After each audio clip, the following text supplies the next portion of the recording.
اور بہت سارے جو نام نہاد مسیحی ہیں، خاص طور پر کیتھولک مسیحی، وہ یہ ایمان رکھتے ہیں کہ اس آیت مقدسہ کے اندر خداوند یسوع المسیح کی والدہ ماجدہ مقدسہ مریم کا ذکر ہو رہا ہے۔ جتنے بھی رومن کیتھولک لوگ ہیں وہ اس عقیدے کے حامی ہیں اور اس عقیدے کو مانتے ہیں کہ اس آیت مقدسہ کے اندر مقدسہ مریم یعنی خداوند یسوع المسیح کی ماں کا ذکر ہے۔ تو میں آپ کو بتانا چاہتا ہوں کہ ایسا ہرگز ہرگز ہرگز نہیں ہے کہ جب بھی معجزات ہوتے ہیں تو معجزات کرتب دکھانے کے لیے نہیں کیے جاتے۔ خداوند یسوع المسیح کے عظیم نام میں آپ سب کی سلامتی ہو۔ امید کرتا ہوں کہ آپ سب خیر و عافیت سے ہوں گے، خداوند یسوع المسیح میں شاد ہوں گے، آباد ہوں گے، مگن ہوں گے اور مسرور ہوں گے۔ اور آج میں آپ کو ایمان کے ساتھ بتانا چاہتا ہوں، اس حوالہ سے آگاہ کرنا چاہتا ہوں کہ آج کا یہ پیغام بڑا ہی بابرکت پیغام ہونے والا ہے، اور آج کے اس پیغام کے اندر بہت ساری جو تشنگیاں ہیں وہ رفع ہونے والی ہیں، اور بہت سارے جو راز ہیں، جو خدا کے کلام کے بھید ہیں، وہ ہم پر خدا اپنے کلام کے تھرو کھولنے والا ہے اور ہمارے اوپر آشکارا کرنے والا ہے۔ اور آج کہ میرے پیغام کا جو عنوان ہے وہ ہے مکاشفہ کی کتاب کے 12 باب کی عورت کے حوالہ سے، کہ مکاشفہ 12 باب کی عورت کون ہے؟ کیا مقدسہ مریم ہے یا کوئی اور؟ آج ہم اس حوالہ سے سیکھنے والے ہیں کتاب مقدس میں سے، اور اس حوالہ سے تحقیق و تفتیش کرنے والے ہیں۔ مکاشفہ کی کتاب 12 باب اور اس کی 1 آیت کو آج آپ سب کی ہدایت اور رہنمائی کے لیے ورد کرنا پسند کروں گا۔ یہاں پر لکھا ہوا ہے، پھر آسمان پر ایک بڑا نشان دکھائی دیا، یعنی ایک عورت نظر آئی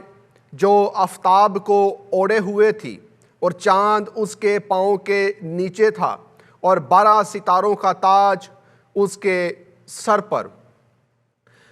آمین۔ یہ جو حوالہ میں نے آپ سب کی ہدایت اور رہنمائی کے لیے کتاب مقدس میں سے آج تلاوت کیا ہے، اس سے پہلے کہ میں اس کی تشریح اور تفسیر آپ سب کے سامنے رکھوں، میں یہ پسند کروں گا کہ مکاشفہ کی کتاب کا چھوٹا سا تعارف آپ کے سامنے رکھوں، تاکہ آپ کو مکاشفہ کی کتاب کے حوالہ سے آگاہی ہو سکے، تاکہ آپ اس حوالہ سے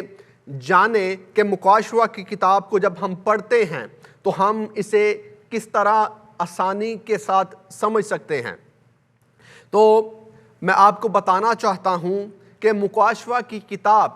نبوتی کتاب ہے، اور مکاشفہ کی کتاب میٹافور اور سمبولیکل لینگویج کے اندر لکھی گئی ہے۔ اسے اردو میں آپ یہ کہہ سکتے ہیں کہ یہ کتاب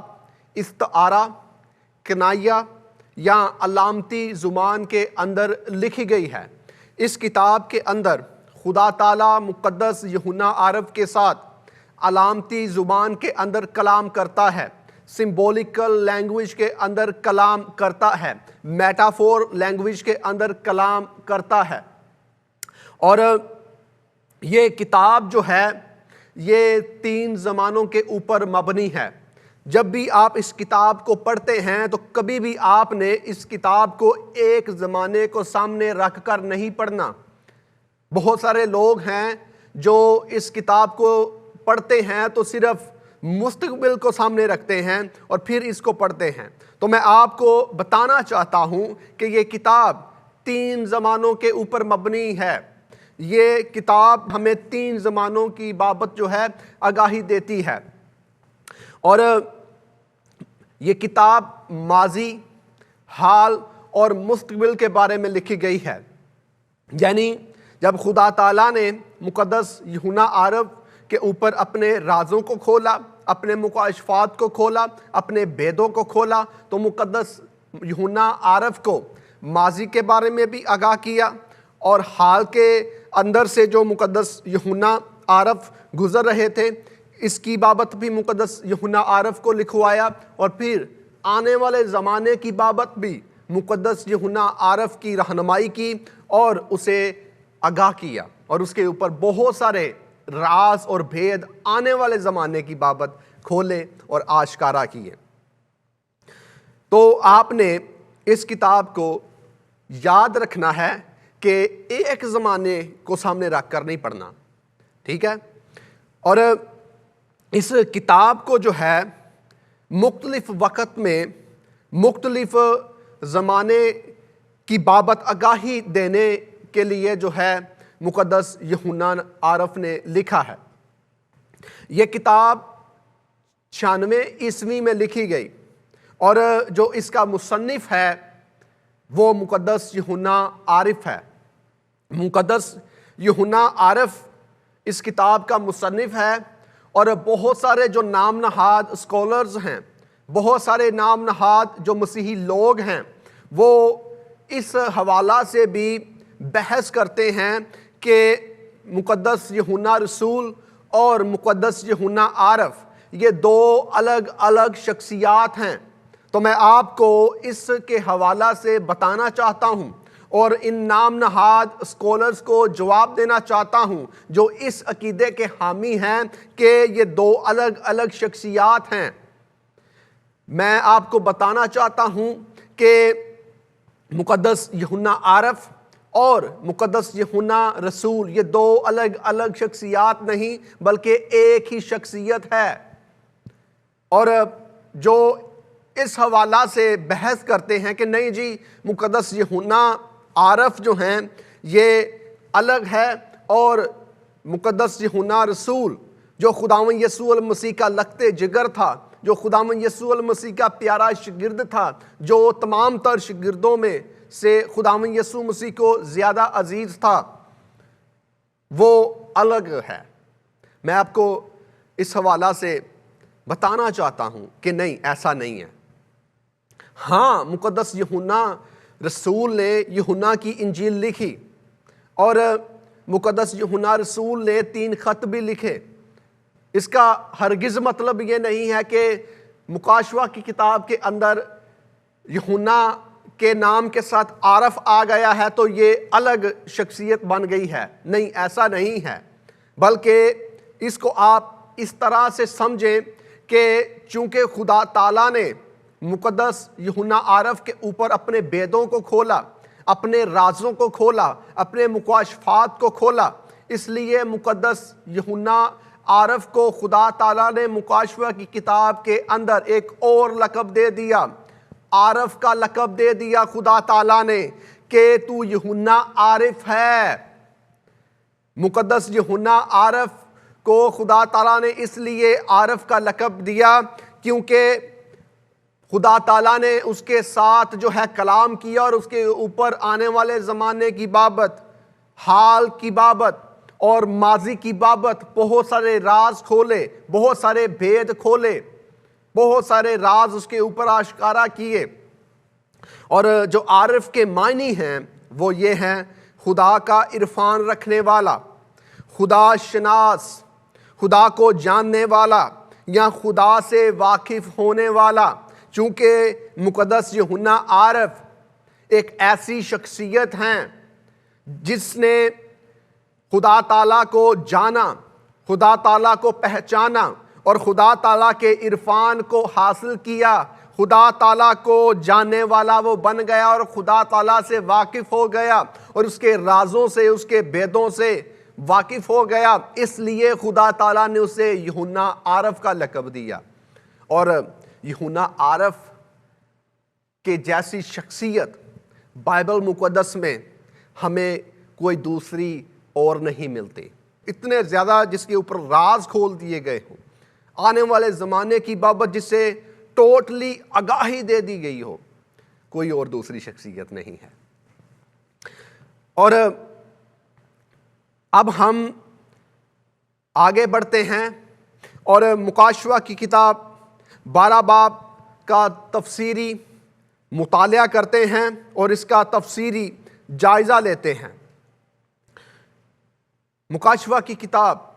12 باب اور اس کی 1 آیت کے حوالہ سے ہم تفسیری سیکھتے ہیں۔ لکھا ہوا ہے، پھر آسمان پر ایک بڑا نشان دکھائی دیا، یعنی ایک عورت نظر آئی جو آفتاب کو اوڑھے ہوئے تھی اور چاند اس کے پاؤں کے نیچے تھا اور 12 ستاروں کا تاج اس کے سر پر۔ ہم اس آیت مقدسہ کی پہلی لائن کے اوپر غور کریں گے، یعنی آسمان پر جو ایک بڑا نشان دکھائی دیا، اس کے حوالہ سے ہم سیکھتے ہیں۔ پھر ہم اسی پہلی لائن کی اگلی باتوں کے اوپر غور کریں گے۔ آسمان پر نشان، جب ہم نشان کے حوالہ سے، لسانیات کے حوالہ سے مطالعہ کرتے ہیں تو ہمیں پتہ چلتا ہے کہ نشان کو لسانیات میں معجزات کہتے ہیں، یعنی عبرانی میں نشان کو معجزہ کہا جاتا ہے۔ اور جب ہم متی کی انجیل 16 باب اور اس کی 1 آیت کا مطالعہ کرتے ہیں تو یہاں پر ہمیں لکھا ہوا ملتا ہے کہ خداوند یسوع المسیح کے پاس فریسی آتے ہیں، خداوند یسوع المسیح کے پاس صدوقی آتے ہیں اور خداوند یسوع المسیح سے نشان طلب کرتے ہیں۔ نہ صرف اس آیت مقدسہ کے اندر بلکہ انجیل مقدس کے اندر بہت سارے ہمیں حوالہ جات ملتے ہیں جن کے اندر خداوند یسوع المسیح سے فقیوں نے، فریسیوں نے، شرع کے عالموں نے اور یہودیوں کے سرکردہ لیڈروں نے نشان طلب کیا کہ ہمیں کوئی نشان دکھا، ہمیں کوئی نشان سے آگاہ کر تاکہ ہم تجھے پہچان سکیں، تاکہ ہم تجھے جان سکیں کہ تو خدا کی طرف سے ہے، تو خدا تعالیٰ کا سچا نبی ہے، تو ہی مسیح ہے اور تو ابلیس کی طرف سے نہیں۔ یہودیوں کے سرکردہ لیڈروں نے کئی بار خداوند یسوع المسیح سے نشان طلب کیا، لیکن خداوند یسوع المسیح نے انہیں کوئی نشان نہ دیا، کوئی نشان نہ دکھایا، کوئی معجزہ نہ دکھایا۔ حالانکہ خداوند یسوع المسیح اکثر اوقات معجزے کرتے تھے، بہت سارے لوگ آپ کی قدرت عظیم سے شفا پاتے تھے اور فقی فریسی دیکھ رہے ہوتے تھے، تو بھی وہ جان بوجھ کر خداوند یسوع المسیح کا کرتب دیکھنا چاہتے تھے۔ وہ خداوند یسوع المسیح کو جو ہے آزمانا چاہتے تھے، جان بوجھ کر خداوند یسوع مسیح سے کہتے تھے کہ ہمیں معجزہ دکھا، یعنی ہمیں کوئی کرتب کر کے دکھا۔ تو میں آپ کو بتانا چاہتا ہوں کہ جب بھی معجزات ہوتے ہیں تو معجزات کرتب دکھانے کے لیے نہیں کیے جاتے، معجزات اس لیے نہیں کیے جاتے کہ میں انسانوں کی نظر میں بڑا بن جاؤں، میں انسانیت کی نظر میں مقبولیت حاصل کر سکوں، تاکہ لوگ مجھے جان سکیں کہ دیکھیں یہ تو خدا کا نبی ہے، یہ تو خدا کا بندہ ہے اور یہ تو معجزات بہت کرتا ہے۔ خدا کے لوگوں میں اور جادوگروں میں، کرتب دکھانے والوں میں فرق ہے۔ کرتب دکھانے والوں کو جب بھی آپ کہیں گے کہ ہمیں کرتب دکھا تو وہ فوراً تیار ہو جائیں کہ اپنا آرٹ دکھانے کے لیے، اپنا کرتب دکھانے کے لیے، لیکن خدا کا کلام یہ کہتا ہے کہ تو اپنے خداوند خدا کو نہ آزما۔ بے فائدہ آپ نے اس کا نام نہیں لینا، بے فائدہ اسے نہیں آزمانا۔ اور خداوند یسوع المسیح چونکہ ان کے دلوں سے واقف تھے، اس لیے آپ نے انہیں کوئی نشان نہ دکھایا، کوئی معجزہ نہ دکھایا۔ ادروائز آپ چلتے تھے تو معجزہ ہوتا تھا، آپ اٹھتے تھے تو معجزہ ہوتا تھا، آپ بیٹھتے تھے تو معجزہ ہوتا تھا، آپ تھوکتے تھے تو معجزہ ہوتا تھا، اور آپ کسی کو چھوتے تھے تو معجزہ ہوتا تھا، کوئی آپ کو چھوتا تھا تو معجزہ ہوتا تھا۔ لیکن آپ نے ان کو کرتب کی بنا پر معجزہ نہ کر کے دکھایا۔ تو جب ہم کتاب مقدس کا مزید مطالعہ کرتے ہیں تو مکاشفہ کی کتاب کے اندر ہی ہمیں نشان کے حوالہ سے مزید لکھا ہوا ملتا ہے کہ لفظ نشان جو ہے یہ شیطان کے معجزات کے لیے بھی مستعمل ہے مکاشفہ کی کتاب میں، یعنی جو شیطان معجزات آخری زمانے کے اندر دکھائے گا یا اس زمانہ کے اندر بھی دکھاتا ہے، اس کے نشان کے لیے بھی، یعنی شیطان کے معجزات کے لیے بھی لفظ نشان استعمال ہوا ہے۔ اور ہمیں جب خداوند یسوع المسیح نے لوکا کی انجیل 21ویں باب کی 11 آیت کا مطالعہ کرتے ہیں تو پتہ چلتا ہے کہ خداوند مسیح نے آگاہی دی تھی، خداوند مسیح نے پیشن گوئی کی تھی آخری زمانے کی بابت، کہ جب آخری زمانہ آئے گا تو آخری زمانہ کے اندر یہ نشانیاں ظاہر ہوں گی۔ تو جب خداوند یسوع المسیح یہ کہہ رہے تھے کہ یہ نشانیاں ظاہر ہوں گی، تو اس سے مراد خداوند یسوع المسیح کی یہ تھی کہ بہت سارے عجیب کام جو ہیں، عجیب معجزات جو ہیں، جو حیران کن معجزات ہوں گے، جو حیران کن نشانیاں ہوں گی، جو خطرناک نشانیاں ہوں گی، وہ آسمان کے اوپر اور زمین کے اوپر ظاہر ہوں گی آخری زمانے کے اندر۔ خداوند یسوع مسیح نے آخری زمانے کے اندر جو نشانیاں یعنی معجزات ظاہر ہونے ہیں، اس کے حوالہ سے بات کی۔ یعنی یہاں پر بھی جو نشانیوں کا یعنی نشان کا ذکر آیا ہے، اس کے لیے بھی لفظ معجزہ ہی استعمال ہوتا ہے۔ اور اب ہم اس حوالے سے تحقیق کرتے ہیں کہ آیا نشان ہے کیا اس آیت مقدسہ کے اندر۔ تو مکاشفہ کی کتاب 12 باب کی پہلی آیت کے اندر ہمیں جس نشان کا ذکر ملتا ہے وہ نشان عورت ہے، یعنی لکھا ہوا ہے کہ آسمان پر ایک بڑا نشان ظاہر ہوا، دکھائی دیا، یعنی ایک عورت نظر آئی۔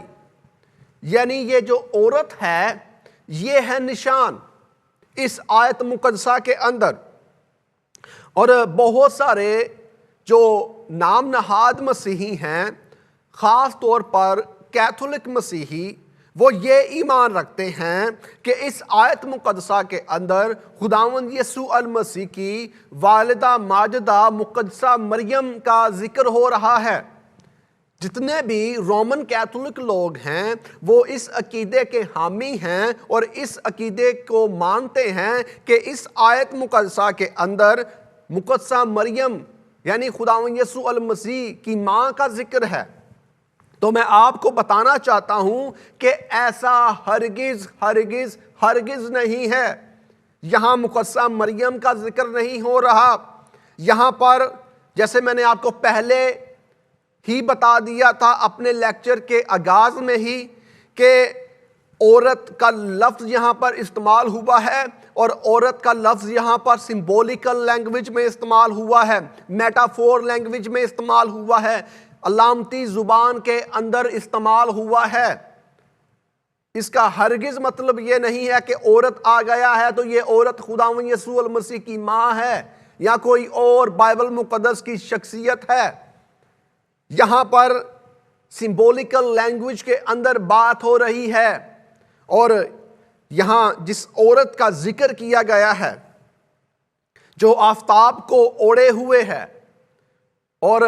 چاند جس کے پاؤں کے نیچے ہے اور جو ستاروں کا تاج سر پر پہنے ہوئے ہے، یہ مقدسہ مریم نہیں بلکہ یہ کلیسیا ہے، یہ خداوند یسوع المسیح کی دلہن ہے۔ یہ وہ لوگ ہیں جو روحانی اسرائیلی ہیں، اور روحانی اسرائیلی ہی خداوند یسوع المسیح کی دلہن ہیں، خداوند یسوع المسیح کے گھرانے کے لوگ ہیں۔ خداوند یسوع المسیح کے جو ایمان رکھنے والے ہیں وہ لوگ ہیں، ان کی بابت یہاں پر ذکر کیا جا رہا ہے، کلیسیا کا یہاں پر ذکر ہو رہا ہے، چرچ کا یہاں پر ذکر ہو رہا ہے۔ مثال کے طور پر جب آپ یسایہ کی کتاب کا مطالعہ کریں گے تو یسایہ کی کتاب کے اندر سیون یعنی یروشلم کو ماں کہا گیا ہے، اسرائیلیوں کی۔ اور حالانکہ صیون اسرائیلیوں کی ماں تو نہیں ہے، یروشلم اسرائیل کی ماں تو نہیں ہے، لیکن سمبولیکل لینگویج کے اندر، علامتی زبان کے اندر خدا کلام کر کے انہیں جو ہے یہ بتا رہا ہے کہ یروشلم تمہاری ماں ہے۔ اور جب ہم گلتیوں کا خط 4 باب اور اس کی 26ویں آیت کا مطالعہ کرتے ہیں تو یہاں پر بھی ہمیں لکھا ہوا ملتا ہے کہ یروشلم کو یہاں پر بھی جو آسمانی یروشلم ہے کلیسیا کی ماں کہا گیا ہے، ان کی ماں کہا گیا ہے جو خدا کے بیٹے یسوع پر ایمان رکھتے ہیں، جو خدا کے بیٹے یسوع کی صلیب کے اوپر ایمان رکھتے ہیں، خدا کے بیٹے یسوع کے لہو کے اوپر ایمان رکھتے ہیں، اور جنہوں نے اپنے جامے یسوع کے لہو سے دھوئے ہوئے ہیں، ان کی ماں گردانا گیا ہے یروشلم کو جو آسمانی یروشلم ہے۔ یعنی یہاں پر سمبولیکل لینگویج کے اندر خدا کلام کر رہا ہے اور یروشلم کو کلیسیا کی ماں کہہ رہا ہے، ٹھیک ہے۔ اسی طرح یہاں پر جو عورت دکھائی دے رہی ہے، جو عورت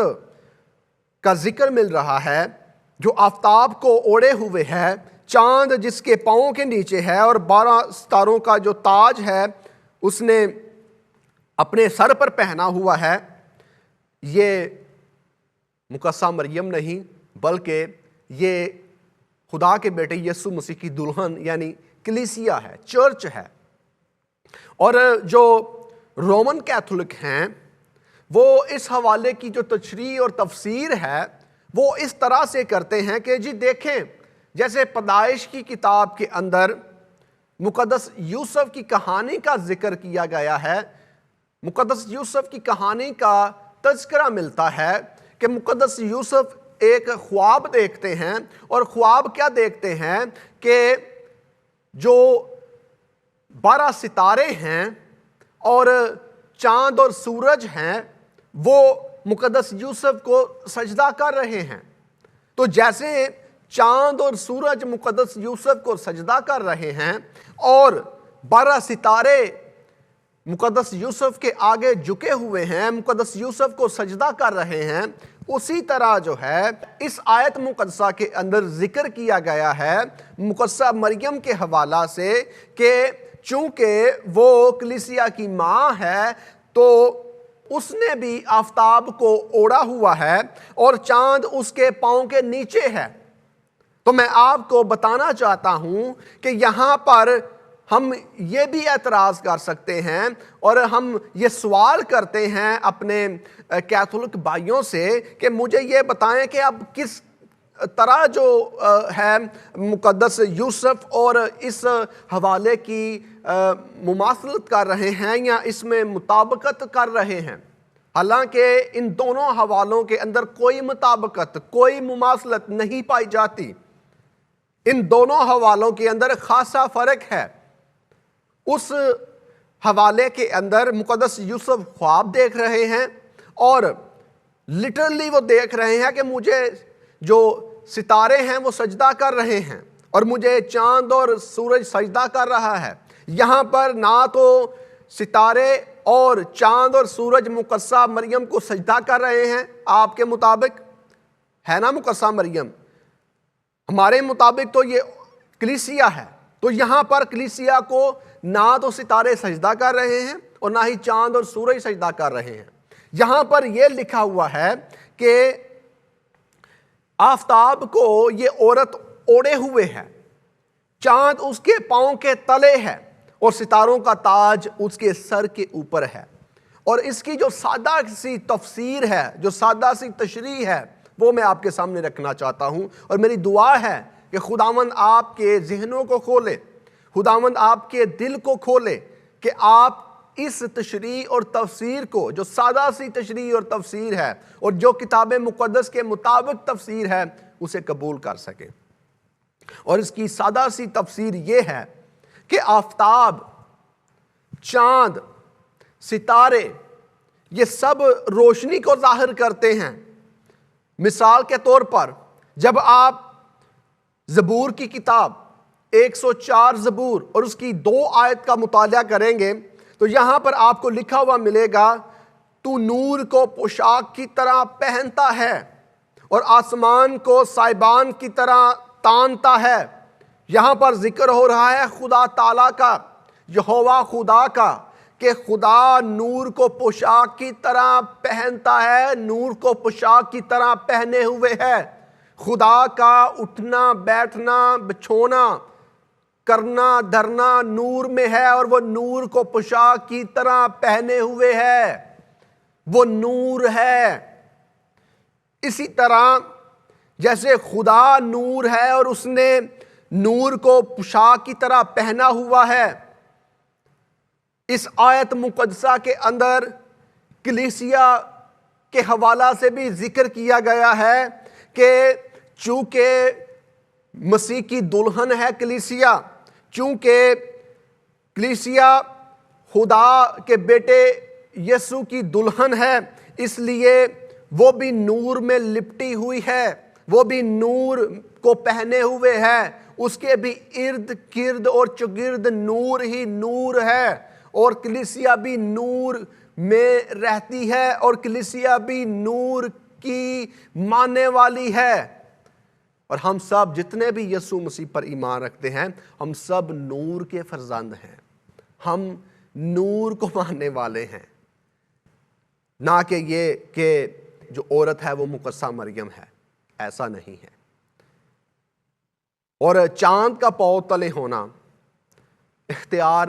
اور ستاروں کا تاج اس کے شاہانہ شان و شوکت کو ظاہر کرتا ہے کہ کلیسیا کے پاس اختیار ہے۔ اور اختیار کس نے دیا ہے کلیسیا کو؟ اختیار دیا ہے خداوند یسوع مسیح نے، کہ میں تمہیں اختیار دیتا ہوں، بچھوؤں کو کچلو، سانپوں کو کچلو، اور ہوا کے جو عملداری کا حاکم ہے شیطان، اس کی قدرتوں کو پامال کرو، شیطان کو شرمندہ کرو۔ اور جو ستاروں کا تاج ہے، اس کے حوالہ سے ہمارے مفسرین بتاتے ہیں کہ جو کلیسیا کی شان و شوکت ہے، اس کو یہ ستارے بیان کرتے ہیں، یا ستاروں کا تاج جو ہے بیان کرتا ہے۔ اور مکاشفہ کی کتاب جب 12 باب کی ہم 2 آیت کا مطالعہ کرتے ہیں تو یہاں پر ہمیں لکھا ہوا ملتا ہے، وہ حاملہ تھی اور درد ذہ میں چلاتی تھی اور بچہ جننے کی تکلیف میں تھی۔ یعنی اس آیت مقدسہ کے اندر ہمیں ذکر مل رہا ہے کہ یہ جو عورت ہے یہ حاملہ ہے، اور حاملہ ہے اور درد ذہ میں چلا رہی ہے، اور بچہ جننے کی تکلیف میں ہے۔ اس آیت مقدسہ کے اندر بھی ذکر ہو رہا ہے عورت کا، اور یہ عورت جو ہے یہ اسرائیلی لوگ ہیں، یعنی یہ روحانی اسرائیلی لوگ ہیں جو خداوند یسوع المسیح کی آمد کا انتظار کر رہے ہیں۔ بہت سارے مفسرین یہ مانتے ہیں کہ یہ جسمانی اسرائیلی ہیں جو مسیح کا انتظار کر رہے ہیں، درد ذہ میں چلا رہے ہیں کہ اے مسیح آ جا، اے مسیح خداوند آ جا۔ میں آپ کو بتانا چاہتا ہوں کہ یہ خیال بالکل غلط خیال ہے، یہ بالکل غلط تعلیم ہے، جبکہ اس آیت مقدسہ کے اندر ذکر ہو رہا ہے دوسری آمد کا، کہ خداوند یسوع المسیح کی آمد ثانی کے حوالہ سے کلیسیا چلا رہی ہے، اور خداوند یسوع مسیح کو پکار رہی ہے کہ اے ہمارے آقا، اے ہمارے خداوند، اے ہمارے مالک، اے ہمارے دلہا آ جا۔ اور لکھا ہوا ہے اور بچہ جننے کی تکلیف میں تھی۔ بچہ جننے سے مراد یہ ہے کہ یہ جو کلیسیا ہے یہ اچھے اعمال کر رہی ہے، یہ روحوں کو بچا رہی ہے، انہیں روحوں کو بچانے کے درد ذہ لگے ہوئے ہیں۔ جیسے مقدس پولس رسول بات کرتے ہیں کہ مجھے درد ذہ لگے ہوئے ہیں۔ کس بات کے مقدس پولس رسول کو درد ذہ لگے ہوئے ہیں؟ روحوں کو بچانے کے۔ تو اسی حوالہ سے کلیسیا بھی درد ذہ میں چلا رہی ہے کہ میں بچہ جنوں۔ بچہ جننے سے مراد یہ ہے کہ میں روحوں کو بچاؤں۔ نہ کہ یہ کہ آپ مقدسہ مریم کے ساتھ جوڑ دیں کہ نہیں یہ تو مقدسہ مریم ہے اور یہ جو بچہ ہے یہ خداوند یسوع مسیح ہے۔ تو میں آپ کو بتانا چاہتا ہوں یہ غلط تفسیر ہے، غلط تشریح ہے، ایسی بات ہرگز نہیں ہے۔